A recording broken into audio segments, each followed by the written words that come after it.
শ্রীকৃষ্ণ রাধে রাধে। ত্রিপুরা থেকে সঞ্জয় কুমার দাস তার প্রভুদের জন্য দেখুন এই জুয়েলারিগুলো পারচেসিং করেছে।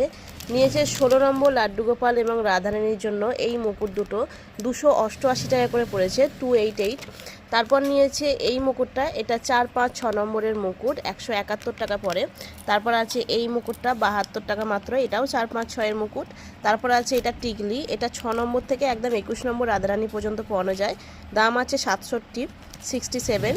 তারপর আছে 117 টাকার একটা হার, একই সেম 2 লেয়ারের একটা 108 টাকার একটা হার, 50 টাকার চুড়ি, যেটা 4, 5, 6, 7 এই 4টে সাইজে কিন্তু এগুলো পরানো যায়। তারপর আছে যেহেতু এখানটা অ্যাডজাস্টেবল আছে, এই যে এইভাবে অ্যাডজাস্টেবল আছে, তার জন্য এটা 3-4টে সাইজে পরানো যায়। তারপর আছে 16 নম্বর রাধারানী বা গোপালের জন্য একটা চূড়, যেটা 235 টাকা পড়েছে। তো আপনাদের যা কিছু জুয়েলারি লাগবে 18ই মার্চ ইউটিউবের লাইভটা দেখবেন, ওখানে দাম, সাইজ সমস্তটা কিন্তু সুন্দরভাবে বলে দিয়েছি। সেই ভিডিওটা দেখে এসএস দিয়ে আমাদের স্ক্রিনে থাকা নাম্বারে হোয়াটসঅ্যাপ মেসেজ করবেন। জয় রাধে।